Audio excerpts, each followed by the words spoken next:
దీన స్థితిలో ఉన్నావా? దరిద్ర గుట్టు స్థితిలో ఉన్నావా? శాపాన్ని అనుభవిస్తున్నట్టు ఉన్నావా? అవమానాల్లో నువ్వు ఉన్నావా? ఓకే, నువ్వు దేవుని దగ్గరకు వచ్చావు, దేవుని పాదాలు పట్టుకుంటున్నావు, మొర్ర పెట్టుకుంటున్నావు. దేవుడు తప్పకుండా నీకు తోడ్పాటు అందిస్తాడు. తప్పకుండా ఆయన నీ కొమ్ము హెచ్చిస్తాడు. తన చిత్తమును బట్టి ఇప్పుడో కొంతకాలానికో నీ విశ్వాస్యతను బట్టి, తన విశ్వాస్యతను బట్టి తప్పకుండా దేవుడు నీ కొమ్ము హెచ్చిస్తాడు. ఇప్పుడు నువ్వు ఎదుర్కొంటున్న దరిద్ర గొట్టు బతుకు ఎట్టనే ఉండదు. ఎందుకంటే ఆయన పాదాలను ఆశ్రయించావు, ఆయన దగ్గర మొరపెట్టుకుంటున్నావు కనుక నిన్ను కరుణింపక మానడో. పత్రిక 5:15 నుంచి, ఎఫెసీ పత్రిక 5:15 నుంచి ఒక్కసారి ఆ వచనం తీసి అండర్లైన్ చేయండి. దినములు చెడ్డవి గనుక సమయమును పోనీయక సద్వినియోగము చేసుకొనుచు అజ్ఞానుల వలె కాక జ్ఞానుల వలె నడుచుకున్నట్లు జాగ్రత్తగా చూచుకొనుడి. సమయమును పోనీయక అన్నాడు అంటే సమయం వెళ్ళిపోయిద్ది అన్నమాట. అది వెళ్తుంటుంది. దాన్ని పోనీయక సద్వినియోగం చేసుకో అంటే పోయేదాన్ని పట్టుకోమనే ఆగదు, నీ కోసం ఆగదు,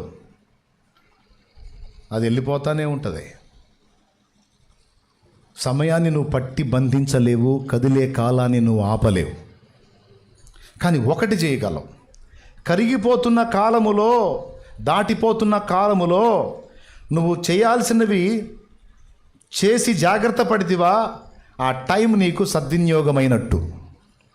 చేయాల్సినవి చేయకుండా నిర్లక్ష్యం చేస్తావా, దేవుడు నీకు ఇచ్చినటువంటి టైం నువ్వు వేస్ట్ చేసుకున్నట్టు అనేది నీకు గ్రహింపు కలగాలని దేవుడు కోరుకుంటున్నాడు.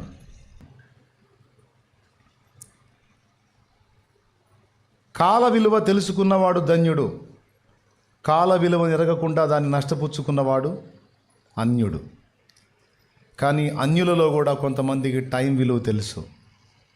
నిజదేవుడు తెలియదు కానీ టైం విలువ అన్ని జనులకు తెలుసు. కానీ దేవుని బిడ్డలంగా ఉన్న మనకి మన అజ్ఞానాన్ని బట్టి టైం విలువ తెలియట్లా. టైం విలువలో జస్ట్ మీకు ఒక విషయం చెప్తాను నేను. ప్రపంచ ప్రఖ్యాతిగాంచినటువంటి తబలిస్ట్ ఒక ఆయన ఉన్నాడు. ప్రపంచ ప్రఖ్యాతిగాంచిన తబలిస్టు ఎవరాయన? జాకిర్ హుస్సేన్ ఆయన పేరు. ప్రపంచ ప్రఖ్యాతిగాంచినోడా? అబ్బా, అవునా? ఆయన అద్భుతమైనటువంటి వాయిద్యకారుడు, తబలాని బాగా ప్లే చేస్తాడు. ప్రపంచ ప్రఖ్యాతిగాంచినటువంటి గాయకుడు అండ్ డాన్సర్ ఒక ఆయన ఉన్నాడు, మైకేల్ జాక్సన్. ఆ మధ్యకాలంలో చనిపోయాడు. ప్రపంచ ప్రఖ్యాతిగాంచినటువంటి శాస్త్రవేత్తలు ఉన్నారు.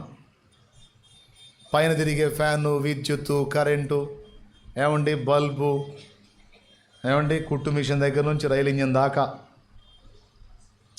అన్ని రకాల వస్తువులు కనుగొన్న వాళ్ళు శాస్త్రవేత్తలు. వీళ్ళందరి జీవితాల్ని మనం పరిశీలిస్తే వీళ్ళందరూ ఒక్క విషయంలో సఫలీకృతులయ్యారు. ఆ ఒక్క విషయం ఏంటంటే టైంని సరిగా వినియోగించే విషయంలో వాళ్ళు జాగ్రత్త పడ్డారు. ప్రపంచంలో మరి ఎవడు ఇతనిలాగా నాట్యం ఆడలేడు అని మైకేల్ జాక్సన్ అనిపించుకున్నాడంటే తన జీవితంలో విలువైన సమయం అంతటిని కూడా దాన్ని ప్రాక్టీస్ చేసే దానిలోనే అతను వెచ్చించాడు. తనతో పాటు తోటి పిల్లలు వేరే ఆటలాడుకుంటే ఇతను డ్యాన్స్ వేయటమే చేశాడు. తన యవనస్తుడైన తర్వాత తన తోటి యవనస్తులు సరదాగా తిరుగుతూ కబుర్లు చెప్పుకుంటూ కాలక్షేపం చేస్తే తను మాత్రం ఆ ఆనందాలు కూడా వదిలేసుకొని తన టైంని డ్యాన్స్ మీదే పెట్టాడు, సింగింగ్ అండ్ డ్యాన్సింగ్. చివరికి ఎంతగా ఎదిగాడంటే ఆ టైపులో డ్యాన్స్ చేసేవాడు ఇంకొకళ్ళు లేటర్ అన్న కాడికి వెళ్ళాడు. ప్రపంచమే వాని వైపు చూసేటట్టుగా ఆ స్థాయికి వెళ్ళాడు. అన్యుడే. ఆయన పాడినా, ఆయన నాట్యం ఆడినా జనాలకి ఏం చేయాలో అర్థం కాక ఎవరో సస్తే కానీ ఏడిచినట్టు ఏడుస్తారు వాడిని చూస్తే. వాళ్ళకి ఎట్లా రియాక్ట్ అవ్వాలో అర్థం కాక ఏం లేదు, వచ్చి స్టేజ్ మీద నిలబడి ఒక పోజు పెడతాడు, విషాదంగా ముఖం పెడతాడు, అంతే అని చెప్పి ఏడుస్తూ ఉంటాడు. వీడియోలో ఉన్నాయి చూడండి ఇంటికి పోయి. అయ్యే ఒక్కటే చూడండి, అని చూడకండి మళ్ళీ. అలా ఉంటుంది. అంటే అంతమంది ప్రజలకు తనకు డ్యాన్సు, సింగింగ్, కానీ ఆత్మ రక్షించేవి కాదు, కాసేపు వాళ్ళకి వినోదాన్ని కలిగిస్తాయి. ఏం కలిగిస్తాయి? వినోదాన్ని కలిగిస్తాయి. కానీ అతన్ని ఎంతగా అభిమానించారంటే అంత అభిమానించారు. అంతమందికి అభిమాన పాత్రుడు అవడానికి కారణం ఏంటో తెలుసా? తను దేన్నైతే పట్టుకున్నాడో దాని మీద పట్టు సాధించిన దాకా తన టైం అంతా దానికి కేటాయించాడు. ఈరోజు చాలామంది మనుషులు ఇక్కడ ఉన్నారు, లోకములో కొన్నిటిని సాధించాలని నడుం కట్టారు. సేవకులు లేకపోతే విశ్వాసులు నశించిపోతున్న ఆత్మను రక్షించాలని నడుం కట్టారు. కొంతమంది ఆత్మ సంబంధమైన వాటికి నడుం కట్టారు, కొంతమంది శరీర సంబంధమైన వాటికి నడుం కట్టారు. కొంతమంది చదివి ఏదో ఒక స్థానంలో నిలిచి కుటుంబాన్ని కాపాడుకోవాలి, పోషించుకోవాలి, ప్రొటెక్ట్ చేయాలని కొంతమంది యవనస్తురాళ్ళు నడుం కట్టారు. నేను చెప్తున్నా, మంచిది. మనం భౌతికంగా నిలదొక్కాలి, ఆధ్యాత్మికంగా కూడా నిలదొక్కాలి. కానీ అనుకున్న స్థానానికి రీచ్ అవ్వాలంటే కొన్ని త్యాగాలు చేయాలి. ఏది ప్రాముఖ్యంగా ఎంచావో దానికి ఖచ్చితంగా నువ్వు టైం స్పెండ్ చేయాలి, కేటాయించాలి. లోకములో ఉన్న అజ్ఞానుల్లోకెల్లా పెద్ద అజ్ఞానం ఎవడో తెలుసా?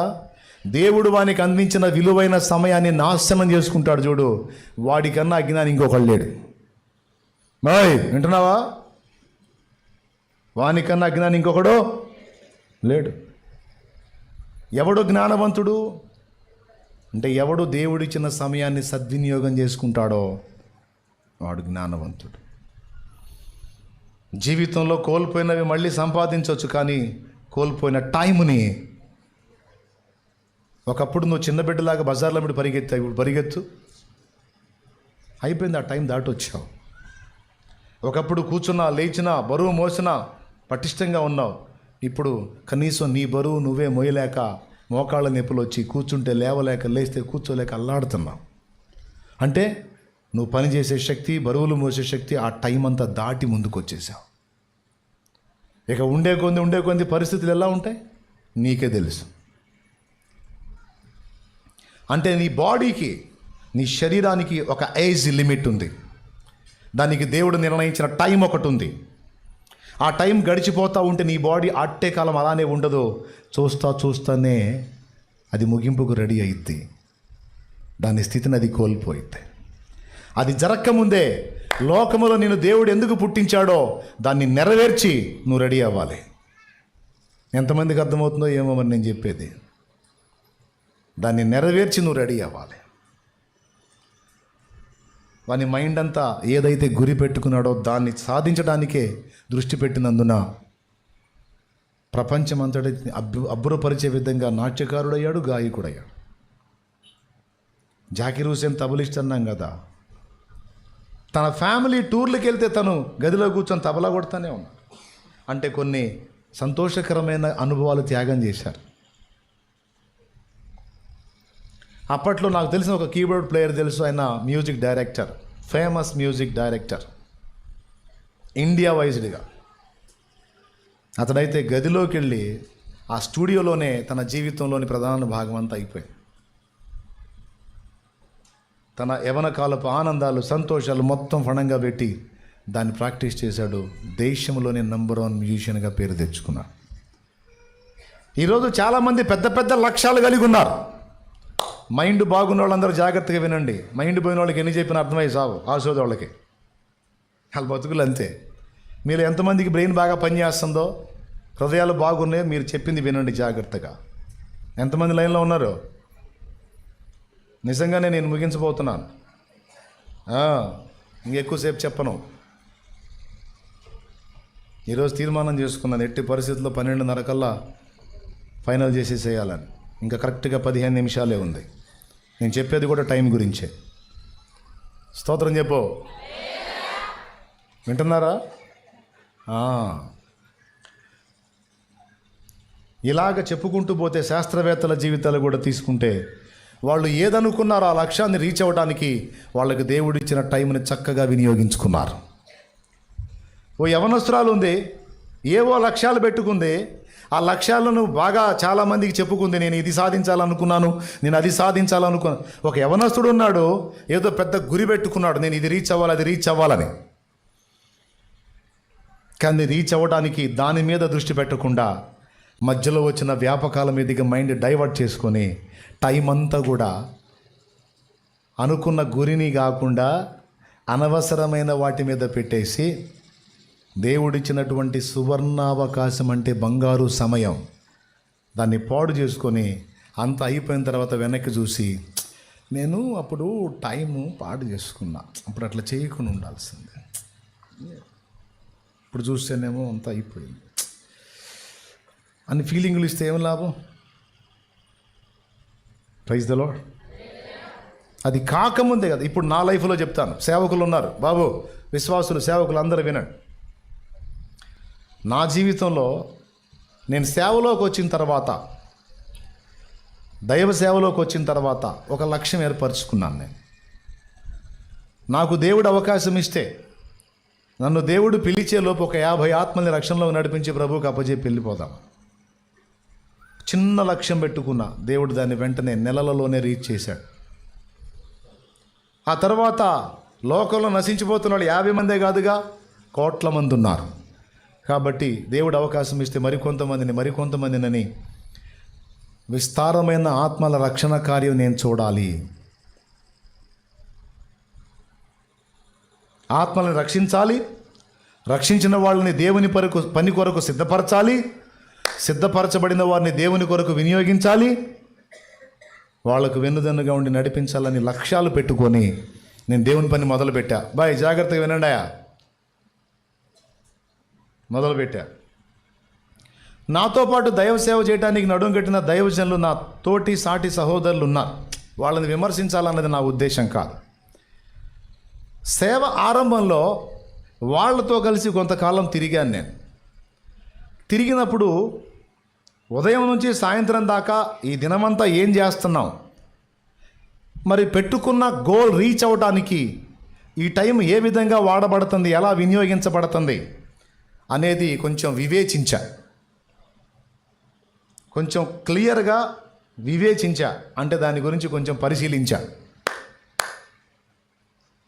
అయితే ఆ సమయం పిచ్చాపాటి ముచ్చట్లలో అది లోకల్గానే తిరుగుతూ కొంచెం వ్యర్థపుచ్చబడుతున్నట్టు నాకు అర్థమైంది.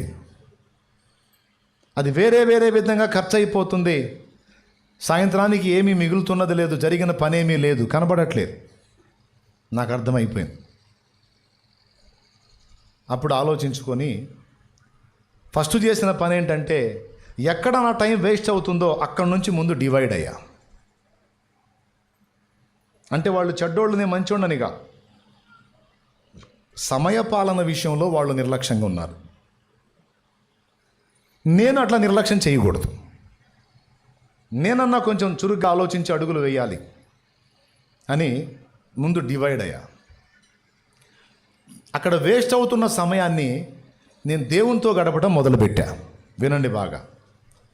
దేవుని పాదాల దగ్గరికి వెళ్ళి ప్రార్థనలో గడపటం, వాక్యాన్ని ధ్యానం చేయటం అనే దాని మీద ఎక్కువ దృష్టి పెట్టా.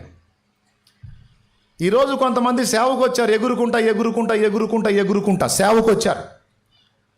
సేవకు వచ్చారు కానీ కనీసం బైబిల్ ఒక 10 సార్లు చదివిన చరిత్ర లేదు.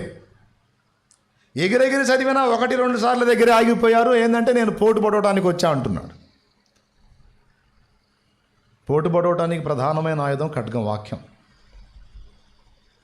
వాక్యాన్ని నువ్వు అవపాసన పట్టాలి, వాక్యాన్ని ధ్యానించాలి సమయమందును అసమయమందును. అప్పుడే అందులోని సంగతులు తీసి నువ్వు ప్రకటించగలుగుతావు సారవంతంగా.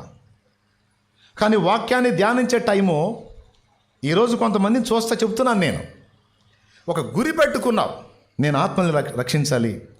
నాకు ముందు భక్తులు చాలామంది సేవ చేశారు, వాళ్ళలో కనీసం కొంతైనా నేను సేవ చేయాలని వచ్చావు.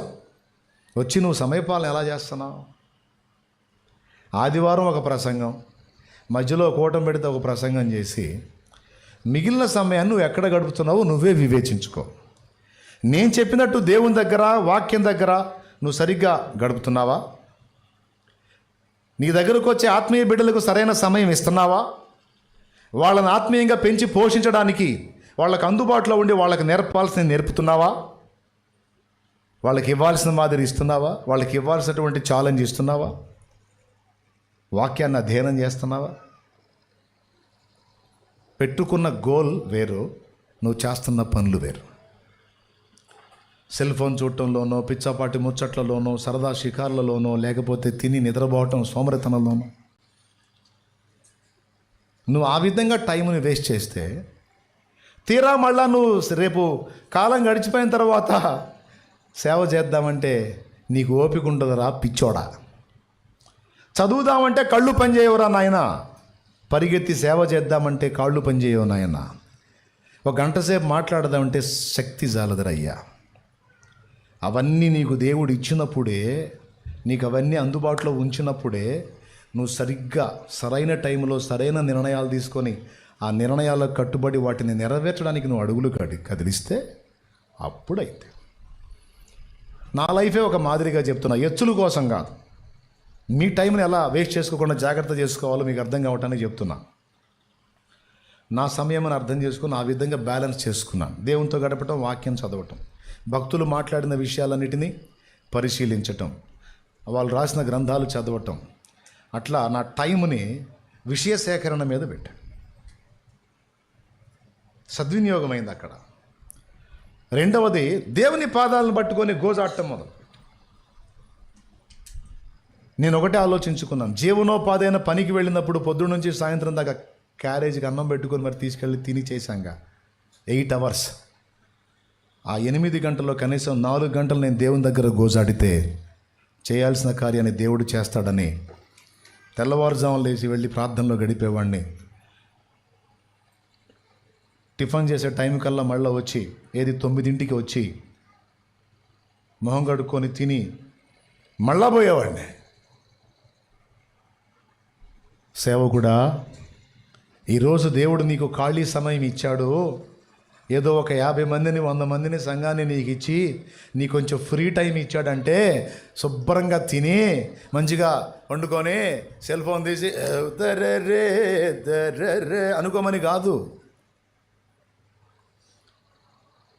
భవిష్యత్తులో నేను నీ కొరకు ఆత్మల్ని పంపునట్లు నీవు ఇప్పుడే జాగ్రత్తగా సిద్ధపడు. ఇది నీకు ఖాళీ టైం ఎందుకు ఇచ్చానంటే సిద్ధపాటు కొరకు ఇచ్చా. ఈ టైం అయిపోయిన తర్వాత నీ ముందుకు ఆత్మల్ని తెస్తా. ఆత్మల్ని తేవాలంటే నేను ఇచ్చిన టైంలో నువ్వు రెడీ కావాలి. రెడీ కాకుండా నువ్వు నిర్లక్ష్యం చేసావంటే ఎక్కువ మంది నీకు ఇవ్వలేని నా కుమారుడా అని దేవుడు చెప్తున్నాడు. అర్థమైతే స్తోత్రం చెప్పు. ఏం చేయాలా నువ్వు? సేవకుడే కాదు, విశ్వాసులు కూడా. ఆత్మలను రక్షించడానికి దేవుడు నీకు మంచి టైం ఇచ్చాడు. ఇచ్చినప్పుడే నువ్వు సువార్త చేయాలి, చెప్పాల్సిన వాళ్ళకి దేవుని వాక్యం అందించాలి. లేదంటే రేపు నువ్వు ఈ లోకాన్ని వదలవచ్చు, లేదా నువ్వు ఎవరికి చెప్పాలనుకున్నావు వాళ్ళు పోవచ్చు. వాయిదాలు వేయకూడదు. ఈరోజు చేయాల్సిన పనిని రేపటికి వాయిదా వేయొద్దు. అదే పెద్ద దరిద్రం. ఏ రోజు ఆ రోజు అయిపోవాలి, ఎప్పటిదప్పుడు అయిపోవాలి. ఈ వాయిదాలు వేసుకునే ఆ అనుభవాన్ని, అలవాటుని సాధన చేసావంటే పెందలాడు ఒక దారి అవుతాం. వేయకూడదు. ఎంతమందికి అర్థమైంది? ఒక సంఘం అయింది, ఇంకొక చోట 3 ప్రాంతాల్లో ఆదివారం రోజు నైట్ నేను పండుకునేసరికి 1 గంట. నైట్ నేను పండుకునేసరికి 1 గంట 2. ఎందుకు? ఈ ఊర్లో చెప్తాను, ఇంకో ప్రాంతానికి వెళ్తాను, అక్కడ చెప్తాను, అక్కడ నుంచి 3వ ప్రాంతం దగ్గరికి వెళ్ళేటప్పటికి పొద్దుపోయింది, 9, 9:30 అయింది. అయినా బిడ్డలు అట్నే ఉంటారు, అన్న వస్తాడని. అక్కడికి వెళ్ళి వాక్యం అందించి వాళ్ళందరికీ ప్రార్థన చేసి వాళ్ళతో కాసేపు కూర్చొని ఆత్మ రక్షణ కొరకు వాళ్ళని పురికొల్పి వాళ్ళని బలపరిచి వాళ్ళని పంపించి నేనంత ఆహారం తినేటప్పటికి 12. నాకు ఆహారం పెట్టిన వాళ్ళు వెళ్ళాలిగా, మళ్ళీ వాళ్ళ కోసం ప్రార్థన చేసి వాళ్ళకి మాట్లాడి వాళ్ళని పంపించేది 1 గంట 2. అయినా పర్లా నా టైము దేవుని పనిలో ఖర్చు అవ్వాలని దృష్టి పెట్టి అలా చేశా. దేవుని కృప, ఓన్లీ 1.5 yearలో 3 సంఘములు కట్టబడ్డాయి.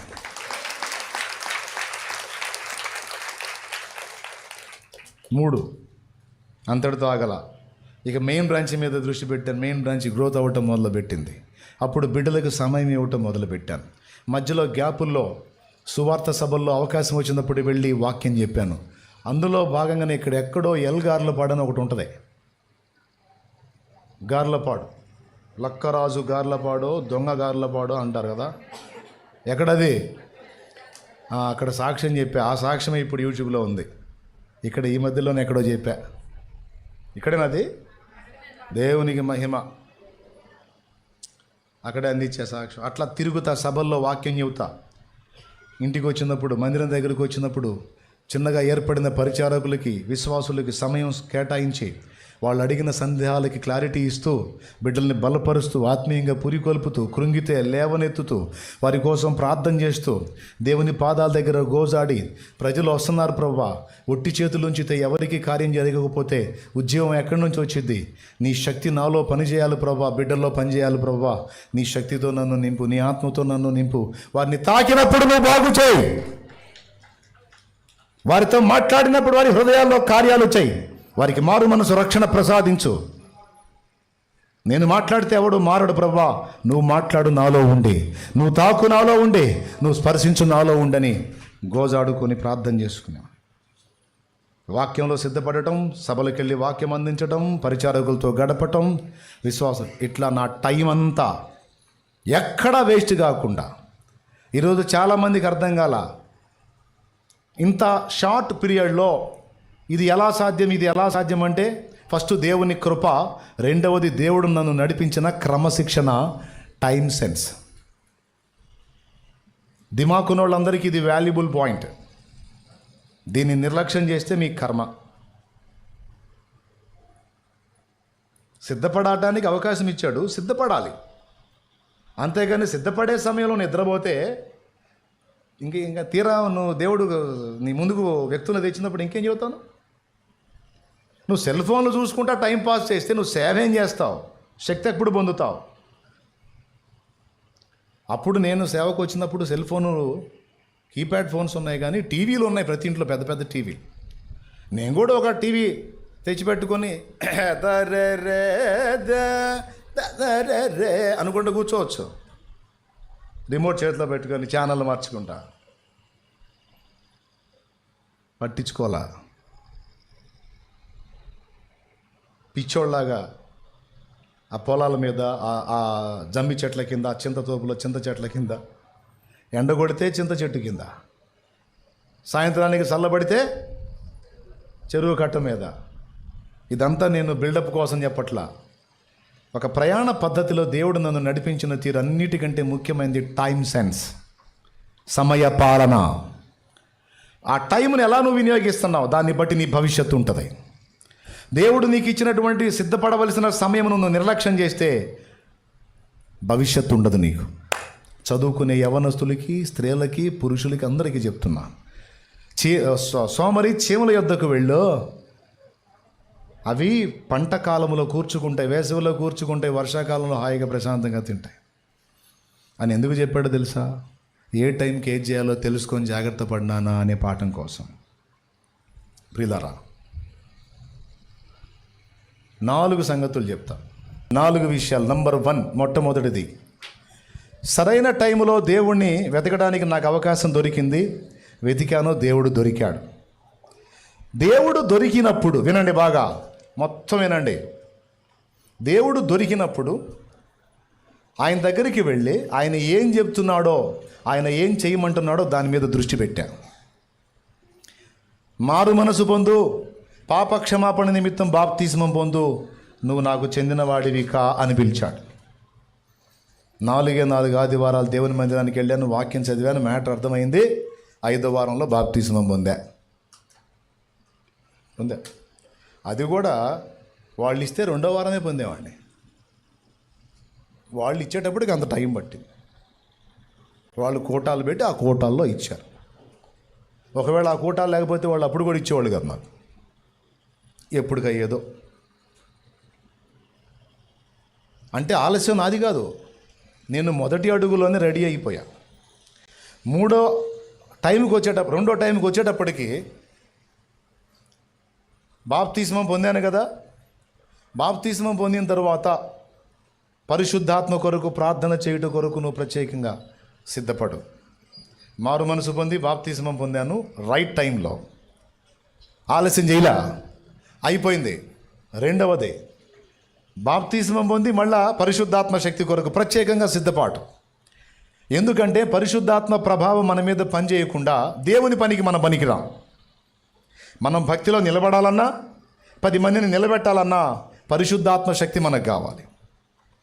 పరిశుద్ధాత్మ శక్తి లేకుండా మనం ఏం చేయలేం. అందుకని రక్షణ తర్వాత ప్రత్యేకంగా సిద్ధపడి ఆత్మాభిషేకం కొరకు ప్రార్థనలో కనిపెట్టుకున్నా. బాప్తిస్మం పొందినప్పుడే పరిశుద్ధాత్మ మన లోపలికి ప్రవేశించాడు, ఆయన మనతోనే ఉన్నాడు. కానీ ప్రార్థనలో సిద్ధపడినప్పుడు ఆయన శక్తి మన మీదకి పంపుతాడు. ఆత్మ ఫలమును ఆత్మ వరములను ఆయన మనకిస్తాడు, పరిశుద్ధాత్మ. ఓకేనా? మూడవది, ఆత్మను పొందుకున్నా. ఎప్పుడైతే ఆత్మతో నింపబడ్డానో 4వది కర్తవ్యం బోధించాడు. ఏంటంటే, దేవుని సహవాసంలోకి వెళ్తున్నాను, కష్టపడి పని చేసుకుంటున్నాను, అప్పులు తీర్చుకుంటా ఉన్నాను, ఉదయం మధ్యాహ్నం సాయంత్రం, ఆఖరికి వర్క్ దగ్గరికి వెళ్ళి కూడా మధ్యాహ్నం అందరూ కూర్చొని భోజనం చేసి మీటింగ్ పెట్టి మాట్లాడుకుంటే, బ్రదర్ ఏమనుకోవద్దు, విసుకోవద్దు, అర్థం చేసుకోండి. నాతో పాటు వర్క్ చేసే వర్కర్స్ వెళ్ళి భోంచేసి మధ్యాహ్నం లంచ్ టైంలో వాళ్ళు తిని పండుకునే వాళ్ళు పండుకుంటే, రెస్ట్ తీసుకోవడానికి మాట్లాడుకునే వాళ్ళు మాట్లాడుకుంటే, నేను పర్సనల్ ప్రదేశం వెతుక్కొని వెళ్ళి మోకాళ్ళ మీద ఉండేవాడిని. ఎచ్చులకి చెప్పట్లా, నిజం. పొద్దున్నే తెల్లవారుజాములు లేచి మోకాళ్ళ మీద ఉండి ప్రార్థన చేసుకునేవాడిని, వాక్యం చదువుకునేవాడిని. మధ్యాహ్నం లంచ్ బ్రేక్లో ప్రార్థన, నైట్ వచ్చిన తర్వాత స్నానం చేసి మళ్ళీ మోకాళ్ళ మీద నిలబడేవాడిని. ఆ విధంగా సమయమందును అసమయమందును దేవునితో అలా గడపటం మొదలుపెట్టాను. దేవుడు చేసే కార్యాలు దేవుడు చేస్తూ కుటుంబంలో నెమ్మదిని సమాధానాన్ని మొదలుపెట్టాడు. తర్వాత 4వ మెట్టుకి కొంతకాలం గడిచిన తర్వాత, ఇప్పుడు నీవు నా పరిచర్య కొరకు రావాలి అని పిలిచాడు. అప్పుడు నేను స్టార్టింగ్లో ముందు చెప్పాను కదా, భయాలు అవన్నీ నేను తట్టుకోలేను ప్రభా, రాలేను అన్నాను. కానీ దేవుడు తన శైలిలో నా దగ్గరికి వచ్చాడు. ఆయన స్టైల్లో దిమ్మ తిరిగి బొమ్మ కనపడింది. ఎందుకంటే మర్యాద జీవితం తినంగా. 4వది, ఆత్మాభిషేకం ఇచ్చి, పరిశుద్ధాత్మ అభిషేకం ఇచ్చి సేవకు ప్రిపేర్ చేశాడు. ఎక్కడ ఏది చేయమన్నాడో అది చేయటానికి నేను ఎక్కువ టైం తీసుకోవాలా. అది నాకు చాలా ప్లస్ అయింది. దేవుడు ఎక్కడెక్కడ ఏ మెట్టు చూపించి, ఇక్కడ ఇది ఎక్కురా నువ్వు అన్నాడు. ఓకే, ఇక్కడ ఇది ఎక్కురా, ఇక్కడికి అట్లా 4 దశల్లో దేవుడు చూపించిన ప్రకారం అడుగు వేసుకుంటా వచ్చాను. ఈ దశకు వచ్చేటప్పటికి దేవుని మహాకృపను బట్టి దేవుడు తన ఘనకార్యాన్ని జరిగించాడు.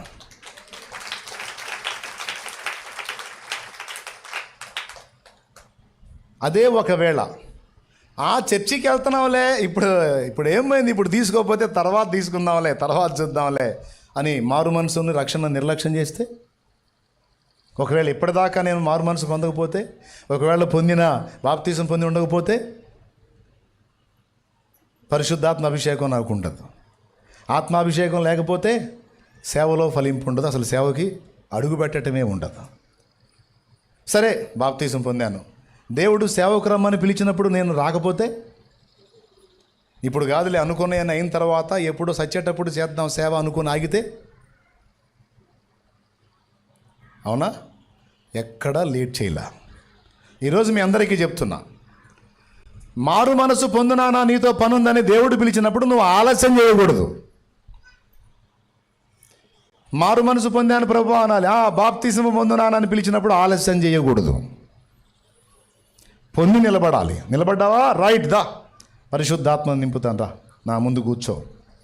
తండ్రి తన్ను అడుగువానికి ఎంతో నిశ్చయముగా తన పరిశుద్ధాత్మను అనుగ్రహించును. లూకాసు వార్త 11:13.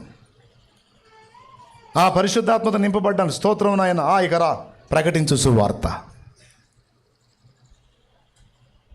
ఒక సేవకుడికే కాదు, ఆత్మలను రక్షించే వ్యక్తులకే కాదు, జీవితంలో ఏదైనా సాధించాలని నడుం గడితే అది శరీర సంబంధంగానైనా ఆత్మ సంబంధంగానైనా పెట్టుకున్న గురి మీద దృష్టి పెట్టాలి.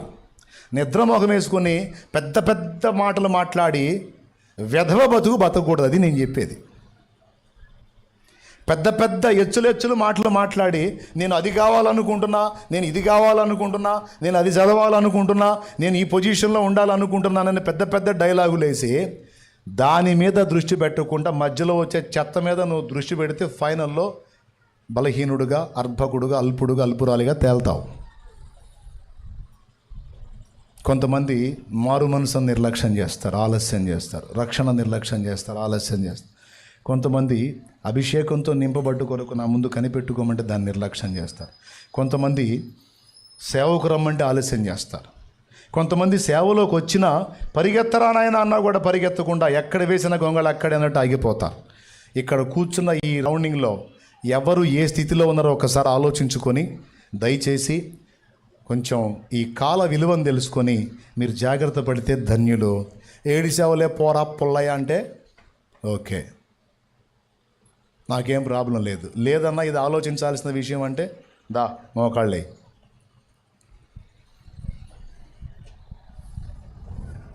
మోకాళ్ళే.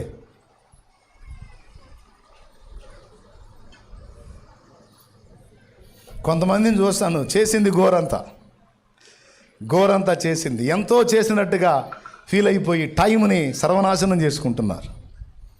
ఇంకా ఎంత చేయాలి? నీతో పాటు జీవించిన వ్యక్తులే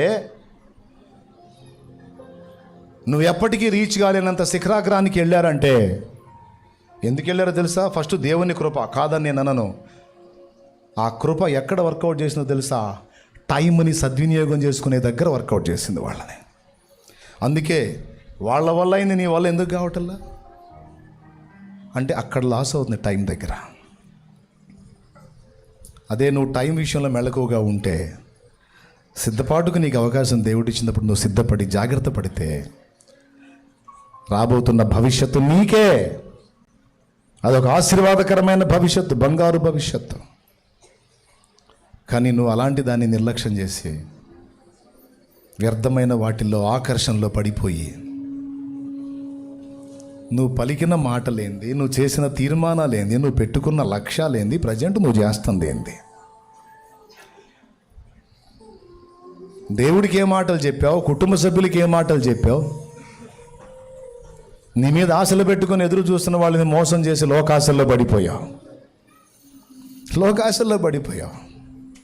అల్ప విజయాలతో ఆనందపడిపోయి రాజీ పడిపోయి బతుకుతున్నావు. సరి చేసుకో. దేవుడు ఈరోజు నీకు ఇచ్చినటువంటి అద్భుతమైన పిలుపు. ఇకనన్నా జాగ్రత్త పడతావా? ప్రియులారా, దేవునికి రెండూ తెలుసు. దరిద్రుణ్ణి తెచ్చి సింహాసనం ఎక్కించడం తెలుసు, పిచ్చి చేష్టాలు చేస్తే ఒక్క తన్ను దాన్ని అక్కడి నుంచి పడేయటం కూడా తెలుసు. ఈరోజు నేను చెప్తున్నా, ఇక్కడ కూర్చున్న అందరికీ చెప్తున్నా సభాముఖంగా, దీన స్థితిలో ఉన్నావా, దరిద్రగొట్టు స్థితిలో ఉన్నావా, శాపాన్ని అనుభవిస్తున్నట్టు ఉన్నావా, అవమానాల్లో నువ్వు ఉన్నావా, ఓకే, నువ్వు దేవుని దగ్గరకు వచ్చావు, దేవుని పాదాలు పట్టుకుంటున్నావు, మొర్ర పెట్టుకుంటున్నావు, దేవుడు తప్పకుండా నీకు తోడ్పాటు అందిస్తాడు. తప్పకుండా ఆయన నీ కొమ్ము హెచ్చిస్తాడు. తన చిత్తమును బట్టి ఇప్పుడో కొంతకాలానికో నీ విశ్వాస్యతను బట్టి, తన విశ్వాస్యతను బట్టి తప్పకుండా దేవుడు నీ కొమ్ము హెచ్చిస్తాడు. ఇప్పుడు నువ్వు ఎదుర్కొంటున్న దరిద్ర గొట్టు బతుకు ఎట్టనే ఉండదు. ఎందుకంటే ఆయన పాదాలను ఆశ్రయించావు, ఆయన దగ్గర మొరపెట్టుకుంటున్నావు కనుక నిన్ను కరుణింపక మానడో, నిన్ను ఆశీర్వదించక మానడో, నిన్ను వర్ధిల్లింప చేయక మానడో, నిన్ను ఎత్తి పట్టక మానడో, తప్పకుండా ఆశీర్వదిస్తాడు, తప్పకుండా హెచ్చిస్తాడు. అయితే ఈ శ్రమల కాలంలో, శ్రమల కొలిమిలో ఉన్నప్పుడు నువ్వు ఎదుర్కొనే శోధనలన్నీ ఒక ఎత్తు, శ్రమ తీరిన తర్వాత ప్రశాంతతలోకి వచ్చి, సమృద్ధిలోకి వచ్చి, ఆశీర్వాదంలోకి వచ్చిన తర్వాత నువ్వు ఎదుర్కొనే శోధనే పెద్ద శోధన. శ్రమలో, బాధలో, వేదనలో, ఇరుకులో, ఇబ్బందుల్లో ఉన్నప్పుడు నీకు వచ్చే శోధనలన్నీ నిన్ను దేవునికి ఇంకా దగ్గరికి తీసుకెళ్తాయి. ఈ వేదనలన్నీ తొలగిపోయి ప్రశాంతత వచ్చింది చూడు, నీకు ఏ నొప్పి లేకుండా, ఏ ఇబ్బంది లేకుండా హాయిగా జీవితం తొలిపోతూ ఉంటుంది చూడు, అప్పుడు నీకు డేంజర్. అదే నిజంగా నీకు నాకు మనందరికీ శోధన గడియ, శోధన కాలం. ఎందుకంటే శ్రమ మనల్ని దేవునికి దగ్గర చేస్తే, ప్రశాంతత, సుఖం మనల్ని దేవునికి దూరం చేసి లోకానికి దగ్గర చేస్తాయి. అర్థమైందా? దేనికి దగ్గర చేస్తాయి? ఇప్పుడు ఏ నొప్పి లేదు, ఏ బాధ లేదు. శ్రమలో ఉన్నప్పుడు మన ప్రార్థనా జీవితం కానీ, పరిశుద్ధ జీవితం కానీ, దేవుని భయం కానీ, మోకాళ్ళ అనుభవం కానీ, దేవుని సన్నిధికి కాచుకోవటం కానీ, రాత్రి మగళ్ళు గోజాడటం కానీ, శ్రమలో ఉన్నప్పుడు సమృద్ధిగా ఉంటాయి ఇవి. శ్రమ తీరిన తర్వాత చూడు, ఒకసారి ఒక జోక్ చెప్తాను, గుర్తొచ్చింది నాకు. దైవజనుడి దగ్గరికి నాకు తెలిసిన పెద్ద ఆయన ఒక ఆయన ఉన్నాడులే. ఆయన దగ్గరికి ఒక గుండోడు వచ్చాడంట. గుండోడు అంటే జుట్టు ఉంది, గుండు కొట్టించుకొని వచ్చాడు. గుండు కొట్టించుకొని వస్తే, ఎవరు బాబు ఏందంటే, అన్నా నీతోనే ఉండాలనుకుంటున్నాను అన్నా, జీవితంలో ఎంత చేసినా ఏం చేసినా అంతా మాయే కదన్నా, కొంతసేపు కనపడి అంతలో మాయమైపోయి ఆవిర్లాంటి బతుకులే కదన్నా మన బతుకులు. కాబట్టి ఇక నా జీవితం దేవునికి అంకితం చేద్దాం అనుకుంటున్నాను అన్న. ఇక నువ్వు ఎటు పోతే అటు రావాలనుకుంటున్నాను, నీకు పొద్దుగూకులు ఇక దేవుడి సేవే చేయాలనుకుంటున్నాను అన్న అన్నాడు. అంటే ఆయన అన్నాడు, నిజంగానే ఈ మాటలన్నీ అంటున్నావు అంటే నిజంగానే అంటున్నాను అన్న. సరే సరే ఉండు, నాకు ఉన్నదే నీకు కూడా పెడతాను, తిని సేవ చేద్దాం. సరే నువ్వు ఆశించావు కదా, అంతే చేద్దామని పాప ఆయన ఇటు పోతట్టు తీసుకెళ్ళేవాడంట. ఇవి పోయాడు. ఎక్కడన్నా సేవ చేసి అలిసిపోయి ఒక పూట పండుకున్నాడు అనుకో, వస్తాడంట. అన్నా నవ్వు ఏది పండుకున్నా? దైవజనుడు పండుకోవచ్చా? దైవజనుడు పండుకుంటే ఆత్మల సంగతి ఏందన్నా? నశించిపోతున్న ఆత్మల సంగతి ఏంది? మనం పండుకోవచ్చా? పని చేయకుండా భోజనం చేయొచ్చా? లే పోదాంలే అని లేపేవాడంట. మరి దైవజనుడికి అవమానం కదా. ఇదేందిరా, విశ్వాసం వచ్చి నాకు చెబుతున్నాడు. విశ్వాసి నిద్రముఖం వేసుకొని నిద్రపోతుంటే నేను లేపాలి. విశ్వాసి ఏం చేస్తుంటే నిద్రముఖం వేసుకొని నిద్రపోతుంటే విశ్వాసి నేనేం చేయాలి? స్తోత్రం చెప్పండి మీరు. నేను నిద్ర లేపాలి. విశ్వాసి బాధ్యత రాహిత్యంగా ఉంటే, జీవితం దాని విలువలు తెలిసిన నేను వాడికి చెప్పి వాడిని ప్రేరేపించి ప్రోత్సహించాలి సేవకి. అట్లాంటి వీడొచ్చి నాకు చెబుతున్నాడు, చీచి వీడి చేత చెప్పించుకుంటాను ఏంటి నేనని. పాపం తెంపు లేకుండా ఖాళీ లేకుండా తిరుగుతున్నాడంట సేవకి, వీడి పక్కన ఉన్నంతసేపు. ఎందుకంటే మళ్ళీ వీడి పక్కన ఉన్నప్పుడు ఆయన ఒక దగ్గర ఉండి ఒక పూట రెస్ట్ తీసుకున్నట్టు వీడు చెబుతాడు మళ్ళీ వచ్చి, అన్నో ఏంది నువ్వు ఖాళీగా ఉన్నావు అంటాడుగా. వీడి చేత నేను ఈ మాట ఎందుకు అనిపించుకోవాల్సి అని ఆయన పాపం రాత్రి మగాళ్ళు తెంపు లేకుండా పొద్దున ఒక్కోటం, సాయంత్రం ఒక్కోటం, మధ్యాహ్నం ఒక్కోటం నడు తిరిగాడంట వీడి దెబ్బకి. స్తోత్రం చెప్పండి. పక్కన వాళ్ళు ఒకసారి చూడండి, చేతులు కలపండి, బాగున్నారా అని. కరోనా భయం ఏం లేదుగా. వీడి దెబ్బకి రెస్ట్ లేకుండా తిరుగుతున్నాడు ఆయన. ఈ పక్కన ఉంటా ఒకరోజు సడన్గా మాయమైపోయాడు. వీడు కనపట్టల్లా. ఎవరు? గుండోడు కనపట్టల్లా, మాయమైపోయాడు. అయ్యా బాబు ఎవరన్నా గుండు చేసుకున్నాడు తిట్టవాక, మిమ్మల్ని ఉద్దేశించి కాదు. వాడు కనపట్ల. ఏందిరా వీడు భక్తుడు కనపట్టలేదు, గుండోడు నన్ను అసలు కూర్చొని లేదు, నిలబడి లేదు, ఆత్మలు అన్నాడు, నశించిపోతాని అన్నాడు, భారం అన్నాడు, జీవితం ఇక దేవుడికి అంకితం అన్నాడు, అన్నీ చెప్పి వీడేంద్ర అడ్రస్ దొరకలేదు అనుకొని కొద్ది రోజులు చూశాడు. వాడు కనపడలా. మరి కొంతకాలం తర్వాత ఒక ప్రాంతానికి వెళ్తే అక్కడ సెంటర్లో కూర్చొని గుండోడు బీడి తాగుతున్నాడంట. బీడి తాగుతున్నాడంట. ఈయన బిత్తరపోయి ఆ గుండెనా ఈ గుండెని చూశాడు. ఆ గుండె దగ్గరికి పోయంట. బాయ్ దగ్గరికి పోయి చూశాడు. అన్నా వందనాలన్నా అన్నాడంట బీడి అక్కడ పడేసి. ఏందిరా నువ్వు చేస్తుంది?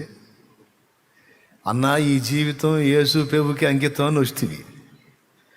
అరే నన్ను కూర్చొనిపోతివి, నిలబడిపోతివి, అన్న ఆత్మలు నశించిపోతున్నాయి, నువ్వెట్ట నిద్రపోతావు, నువ్వెట్లా కూర్చుంటావు, నువ్వెట్లా ఊరుకుంటావు అని నన్ను తెంపు లేకుండా తరిమితివి. ఒక దగ్గర ఉండిచ్చావంటారు నన్ను, ఒక ఊర్లో ఒక చోట నిద్ర చేయనిచ్చావా నన్ను? ఏందిరా నువ్వు చేస్తుంది అన్నాడంట. అదే అప్పుడు ఒక వ్యవహారం మీద వచ్చాలి అన్న అన్నాడంట. ఒక వ్యవహారం మీద వచ్చాలి అన్న అన్నాడంట. ఏందిరా వ్యవహారం అన్నాడు. అప్పుడు మన మీద కేసు పడిందిలే అన్నా.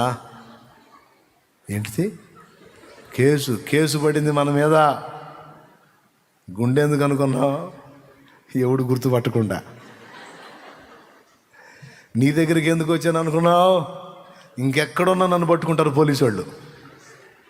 నేనుండే తావులన్నీ తెలుసు, నేనేందో కూడా అందరికీ తెలుసు. కాబట్టి ఎవడు నాకు ఆశ్రయం వీడు, నేను ఉండే చోట్ల పోలీసు వాళ్ళకి తెలుసు కాబట్టి వస్తారు. ఇక నన్ను ఎరగనోడివి నువ్వే. నేను నీ దగ్గర ఉంటే పోలీసు వాళ్ళు కూడా పట్టుకుంది. రహస్యమైన స్థలం ఇదే కాబట్టి నీ దగ్గరికి వచ్చా. నమ్మబలికే. పాపం నువ్వు కూడా నమ్మావు.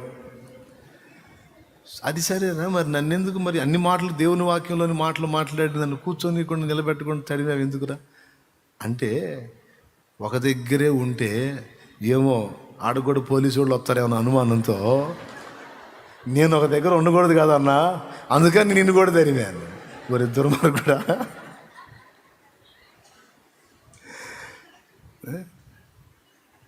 చూడు, వాడి భద్రత కోసం వాడు ఏ మాటలు చెప్పాడో చూడు. దేవుని మాటలో, దైవజనుడు నువ్వు అసలు పని చేయకుండా భోజనం చేయొచ్చా?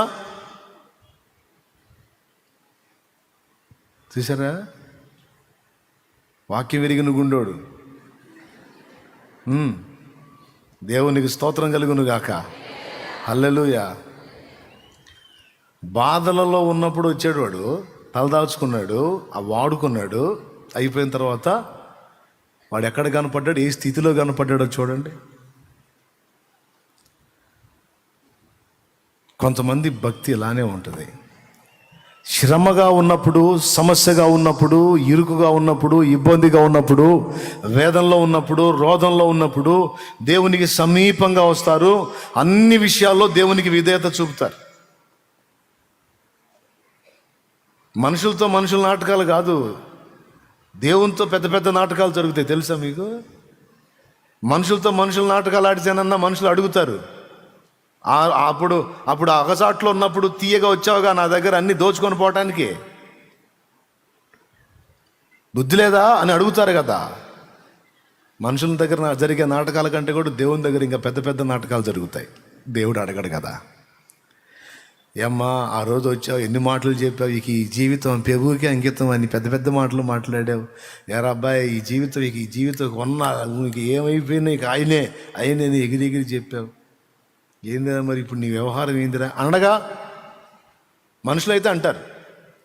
యేసయ్య అండగా, అందుకే యేసయ్య దగ్గర పెద్ద పెద్ద నాటకాలు జరుగుతాయి అని చెప్పా. శ్రమ దినమున దేవుని పాదాలను ఆశ్రయించి సమీపంగా ఉండి అన్ని విషయాలకు విధేయత చూపి శ్రమ తీరిన తరువాత భ్రష్టులైపోతున్న వారిని, పోయిన వారిని ఎంతోమందిని నేను చూశాను. భయం నాకు. అందుకే దావీదు కీర్తనలోనే అన్నాడు, నీ కట్టడలను నేను గైకొనున్నట్లు శ్రమ నొంది ఉండుట నాకు మేలాయను అంటాడు. నీ ఆజ్ఞలను నేను గైకొని ఉండునట్లు శ్రమ అనేది నా కలగటం నాకు మేలయ్యా అన్నాడు. శ్రమ కలుగక మునుపు నేను త్రోవ విడిచి తిని. చూడు 119వ కీర్తన ఒక్కసారి చూడండి. శ్రమ కలుగక మునుపు నేను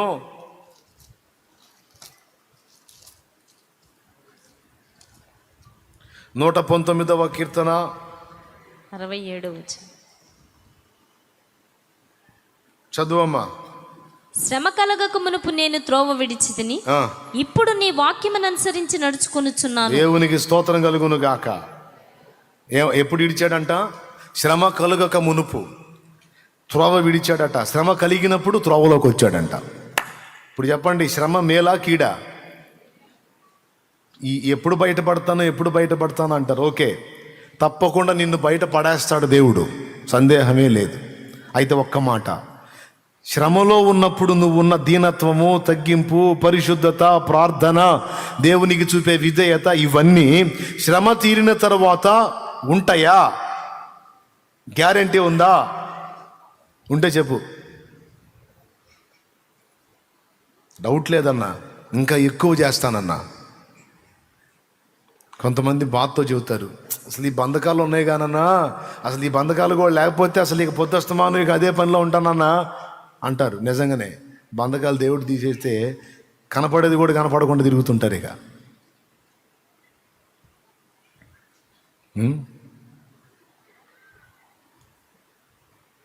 ఆయన ఆశీర్వదించక మానడం. ఏ కొంచెం నమ్మకంగా ఉన్నా ఆ నమ్మకాన్ని బట్టి బ్లెస్ చేయక మానడం. ఏ కొంచెం ఆయన్ని గణపరిచినా ఆయనకు బలహీనత ఉంది. ఆయన్ని గణపరిచారంటే వాళ్ళని గణపరచకుండా నిద్రపోడు. స్తోత్రం. ఇప్పుడు మనందరం కలిసి ఆయన్ని మయంపరచాలి లెక్క, కానీ ఆయన రివర్స్ మాట్లాడుతుంటాడు మనతో. నేను నీకు మంచి పేరును ఖ్యాతిని రప్పించేదను అంటాడు. నేను నీకు ఖ్యాతిని మంచి పేరును రప్పిస్తా, దేశం యొక్క ఉన్నత స్థలముల మీదికి నిన్ను ఎక్కిస్తానంటాడు. నీ గంపను పిండి పీసుకు నీ తొట్టి అంటే ఆహార సమృద్ధినిచ్చి నిన్ను ఆశీర్వదిస్తానంటాడు. ఇదిగో నిన్ను స్వస్థపరిచే దేవుడను నేనే, నిశ్చయముగా స్వస్థపరుస్తానంటాడు. స్వస్థపరుస్తాడు కూడా. ఏ కొంచెం నువ్వు నమ్మకంగా కనపడినా, ఏ కొంచెం కృతజ్ఞత చూపించినా, ఏ కొంచెం ఘనపరిచినా తిరిగి నీకు బదులివ్వకుండా ఊరుకోడు.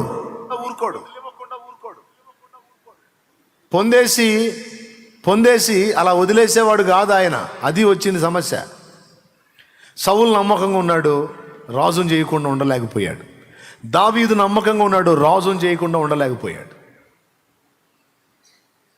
ఏమర్థమైంది ఇప్పుడు మీకు? దేవునికి నమ్మకంగా ఉన్నట్లయితే ఇప్పుడు కాకపోతే ఇంకా 10 రోజులకైనా సరే ఖచ్చితంగా ఆశీర్వదించి తీరుతాడు. అంతే, కన్ఫామ్గా జరిగిద్ది. ఇందులో పక్షపాతం ఏమి లేదు. మళ్ళా తన ఎడల భయభక్తులు నిలిపి, తనకు విధేయత చూపి, తనను ప్రేమించే వారందరినీ కూడా ఆయన ఆస్తికర్తలుగా చేస్తాడు నిశ్చయంగా. అబ్రహామును అన్ని విషయాల్లో ఆశీర్వదించను అని ఉంది. అన్ని విషయాలంటే స్పిరిచువల్గాను, సంతానపరంగాను, భౌతికంగా కూడా. ఉండటానికి, తినటానికి సమృద్ధినిచ్చాడు. దాసదాసి జనాంగం ఇచ్చాడు. ఇంట పుట్టి అలవర్చబడిన వాళ్ళే 318 మంది యోధులు ఉన్నారు. అంటే ఒక మినీ సైన్యాన్ని రన్ చేస్తున్నాడు ఆయన. ఒక రాజుకు తగినంత ఐశ్వర్యవంతునిగా హేతుకుమారులు ఏం మాట్లాడారు? మా మధ్యన నీవు మహారాజువై ఉన్నావు అన్నారు అబ్రహాముని. నేనంత ఆత్మ సంబంధంగా దీవించేవాడినే కానీ ఇగో ఆ శరీర సంబంధంగా నేనేం చేయను అనలా. ఆత్మ సంబంధంగా దీవించాడు, శరీర సంబంధంగా కావలసినవి కూడా ఇచ్చాడా? ఇలేదా? ఖచ్చితంగా ఇస్తాడు. మళ్ళీ చెప్తున్నా, అందరికీ ఒక్కసారి చెప్తున్నా, సోదరి సోదరులారా, లైవ్లో ఉన్న వాళ్ళకి కూడా చెప్తున్నా, నువ్వు ఎన్ని రకాల ఇరకాటాల్లో, ఎంత ప్రెజర్లో, ఎంత ఒత్తిడిలో, ఎంత వేదనలో ఉన్నావు, వాటన్నిటి నుంచి నిశ్చయముగా దేవుడు విడిపిస్తాడు. నిన్ను ఆశీర్వదించేది ఖాయం. నీ తలనెత్తేది ఖాయం. ఈరోజు నీకే లేక పుట్టుకు లాటరీ కొడుతున్న స్థితిలో నువ్వు ఉండొచ్చు. నీ చేత 10 మందికి హెల్ప్ చేపిస్తాడు ఆయన. నువ్వు 10 మందికి పెట్టగలిగే స్తోమత నీ చేతికి ఇస్తాడు ఆయన. ఈరోజు నీకే వస్త్రం లేదు సరిగా, నువ్వు 10 మందికి బట్టలు ఇవ్వగలిగే కెపాసిటీ, ఆ సమృద్ధి నీకు ఇస్తాడు ఆయన. ఈరోజు నిన్నే ఆదరించే వాళ్ళారు, అనేకులు నిన్ను ఆదరించినట్లు నీవు అనేకులను ఆదరించినట్లు ఆయన చెయ్యగలడు. ఆయనకి సాధ్యం కాదా ఏంది? చేత కాదు దేవుడికి నిన్ను లేవనెత్తటం. అయితే ఇప్పుడున్నట్లే శ్రమకాలంలో నీవు ఉన్నట్లే నెమ్మది కాలంలో ఉండగలవా? ఆ మైండ్ నీకుందా అనేది ఇక్కడ ప్రశ్న. ఆయన వెతుక్కుంటాడని తెలుసా మీకు? బ్లెస్ చేసి ఆశీర్వదించి బాగు చేసి టెస్ట్ చేసుకుంటాడు. బ్రదరు, ఈ బాగుపడ్డాడు కదా, అంతకుముందు దీనంగా మొరపెట్టాడు కదా, ఇప్పుడు లైన్లోకి వచ్చాడు కదా, ఎట్టున్నాడని కనిపెడతాడు. అట్ట ఎందుకు కనిపెడతాడులే అనవాకండి, ఖచ్చితంగా కనిపెడతాడు. అంతకు ముందున్నట్టే ఉన్నాడా, లేకపోతే ఏమైనా తేడాలు వచ్చినాయా అని ఖచ్చితంగా చూసుకుంటాడు. ముగ్గురు చూపిస్తాను మీకు బైబిల్లో, ముగ్గురిని. సింపుల్. యోహాను సువార్త 9లో ఒకడు కనపడతాడు, యోహాను సువార్త 5లో ఇంకొకడు కనపడతాడు, మత్తయి సువార్తలోను లూకా సువార్తలోను ఒకడు కనపడతాడు. స్తోత్రం. యోహాను 9లోనేమో పుట్టినది మొదలుకొని గుడ్డివాడైన మనుషుణ్ణి ప్రభువు స్వస్థపరిచి తర్వాత వాడు ఏం చేస్తున్నాడో, వాడు ఎలా ఉన్నాడో మళ్ళీ వాడిని వెతుక్కుంటా పోతాడు. యోహాను సువార్త 9లో పుట్టినది మొదలుకొని గుడ్డివాడండి, ఉమ్ము ఊసి బురద చేసి ఆ బురదను వాడి కళ్ళకి రాసి సిలోయమను కోనేట్లోకి వెళ్ళి కళ్ళు కడుక్కో చూపు పొందుతామని పంపిస్తాడు. చూపు వచ్చింది. చూపు వచ్చినందుకు గాను ఊరోళ్ళు మనోడిని నిలబెట్టి పంచాయతీ పెడతారు. పంచాయతీ ఎందుకంటే చూపు వచ్చినందుకు కాదు, ఆ చూపు యేసు ప్రభు ఇచ్చాడు అన్నందుకు పంచాయతీ మీటింగ్ పెడతారు. పెట్టంటారు, ఆయన ఏదో ఉమ్మూసాడు, బురద చేశాడు, ఆ బురద కళ్ళకు రాశాడు, నాకు చూపు వచ్చిందని అన్నీ చెప్పవాకు. దేవుడు నన్ను స్వస్థపరిచాడని చెప్పు, దేవుణ్ణి మయంపరచు, యేసును కాదు. యేసును గురించి నువ్వు సాక్ష్యం ఇవ్వద్దు అంటారు ఆ ఊర్లో వాళ్ళు. అయ్యా దేవుడే, బాగు చేసినోడు దేవుడే, ఇదిగో నన్ను ముట్టినవాడు యేసు దేవుడే, ప్రభువే. దైవశక్తి ఆయనలో లేకుండా ఆయన ఉమ్మికి గుడ్డివాడి కళ్ళు తెరవగలిగే శక్తి ఎక్కడి నుంచి వచ్చింది? కాబట్టి ఆయన దేవుడే, ప్రభువే, నా కళ్ళు ఇచ్చినటువంటి సృష్టికర్తే అని వీడంటే తలా ఒక మాటని వాడిని నానా బీభత్సం చేసి చివరికి ఊళ్ళో నుంచి వెలేస్తారు. మేలు పొంది నాకు సాక్షిగా ఉన్నాడా, లేకపోతే మేలు పొంది ఎంత చెడ్డ ఊరు కావాలే, మనోళ్ళు కావాలే అని నాకు హ్యాండ్ ఇచ్చి వాళ్ళని సెట్ చేసుకున్నాడా? అయితే మనోడు ఊరికడ్డం తిరిగాడు, ఊరికడ్డం తిరిగాడు. ఏయ్, మర్యాదగా చెబుతున్నాం, పద్దాకలా ఆ యేసు నా కళ్ళు ముట్టాడు, నాకు చూపు వచ్చింది అని ప్రచారం చేశావంటే ఇప్పటికే అతని గురించి బాగా ప్రచారం జరుగుతుంది. ఆయన మెస్సియా అని అదని ఇదని అంతా ఇంత రకరకాల ప్రచారాలు చేస్తున్నారు. మాకు ఒళ్ళు మండుతుంది. ఇప్పుడు కొత్తగా నువ్వు ఒకటి తయారయ్యావు, అదేమంటే నా కళ్ళు బాగు చేశాడు అంటున్నావు. ఇప్పుడు ఉన్న వాయింపుడికే ఆయన గురించి రకరకాలుగా మాట్లాడుతుంటేనే మా చెవులు వాసిపోతున్నాయి.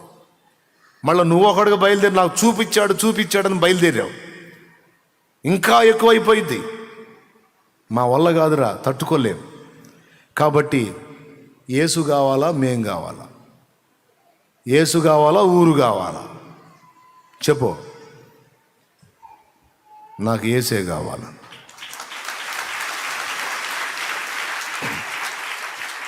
కళ్ళు లేక తడవలాడుతూ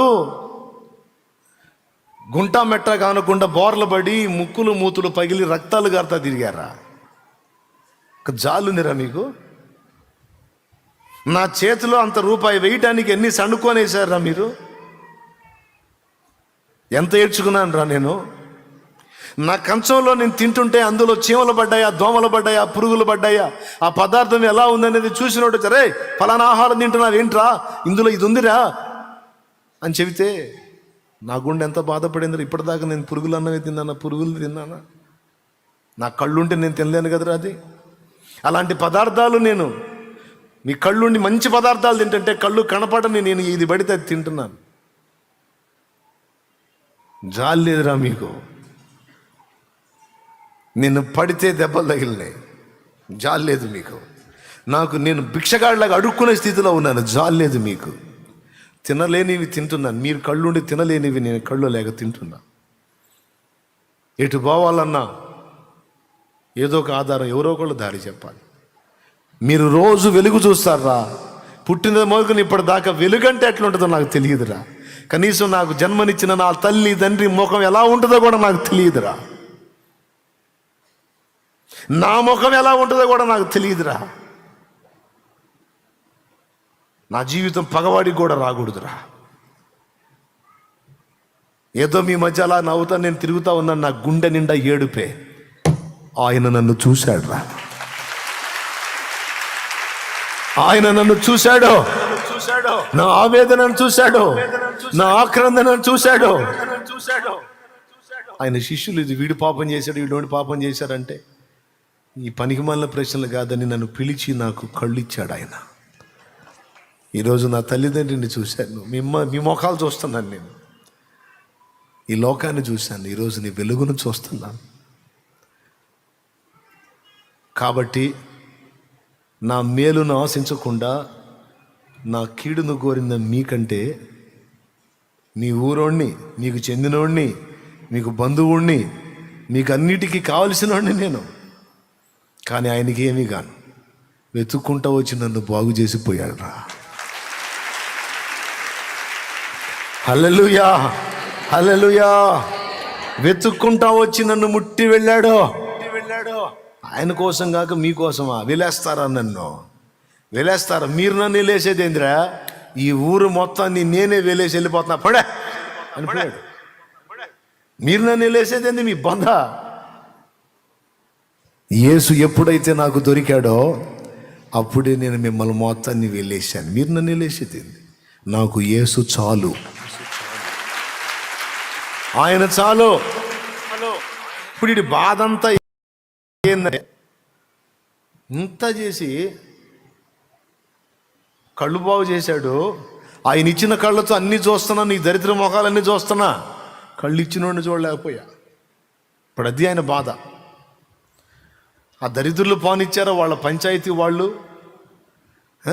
అరే నన్ను ఒక్కసారి ఆయన చూడండిరా, ఆయన వెళ్ళిపోతాడ్రా, ఒక్కసారి చూడండిరా అంటే వీళ్ళ పంచాయతీ. దరిద్రులని బాధపడతా నిట్టూర్పులు విడుస్తూ ఊరు బయట కూర్చుంటే ఆయనకి మరుగై ఉంటుందా? ఎరగడు. ఇన్ని ఎరిగినోడు అది ఎరగడు. ఇదిగో వెతుక్కుంటూ ఆయన దగ్గరకు వచ్చాడు.